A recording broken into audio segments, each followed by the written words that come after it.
यदि प्रतिवादी को व्यक्तिगत रूप से समन देना संभव नहीं हो तो अदालत सब्स्टिट्यूट सर्विस का इस्तेमाल करती है कि समन की चस्पा प्रतिवादी के घर या किसी प्रमुख स्थान पर चस्पा करके कर दी जाए, लोक समाचार पत्र में प्रकाशित करके कर दी जाए। यह आदेश 5 नियम 20 में बताया गया है।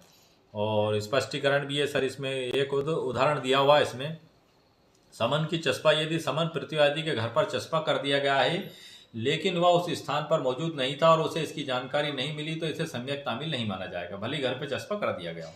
अखबार में प्रकाशित समन, यदि अखबार में प्रकाशित हुआ लेकिन प्रतिवादी उस क्षेत्र का निवासी नहीं था तो उसने अखबार नहीं पढ़ा तो उसे सम्यक तामील नहीं माना जाएगा। जैसे कि अभी 3 उदाहरण मैंने आपको बताए थे और इसी प्रकार से इसमें ये सभी बताया गया है। तो ये जो मैंने आपको सर पढ़ के बताया, अभी जो जानकारी दी, ये इसी जो वीडियो में मैंने आपको कंप्लीट जानकारी दी है उसी की एक ई बुक भी मैंने तैयार की है और उस ई बुक को मैं डिस्क्रिप्शन बॉक्स में वीडियो के नीचे अपलोड कर दूंगा।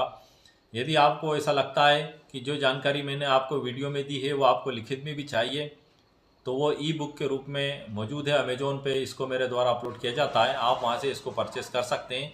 99 रुपीज़ कीमत मेरे द्वारा इसकी रखी गई है, वहाँ पर आपको उपलब्ध हो जाएगी। मेरे कई व्यूअर्स ने मुझसे कहा था कि सर आप जो भी वीडियो बनाते हैं तो उसकी जानकारी हमें रिटर्न में भी दें, तो ये सुविधा भी सर मैंने आप लोगों के लिए उपलब्ध कर दी है।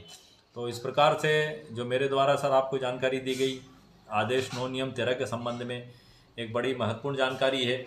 इसमें कई दफ़ा ये भी होता है कि चालबाज किस्म के लोग, धोखेबाज किस्म के लोग, और जिसको कहना चाहिए कि हमें शातिर बदमाश जिसे कहना चाहिए हमें, वह कई बार ऐसा भी करते हैं कि भोले भाले सीधे साधे लोगों की ज़मीन हड़पने के लिए इस प्रकार जालसाजी रचते हैं कि उस तक तामील नहीं पहुंच पाए और एक पार्टी को करके वो अदालत का फैसला उनके हक़ में लेके वो सारी प्रॉपर्टी को हड़प लें।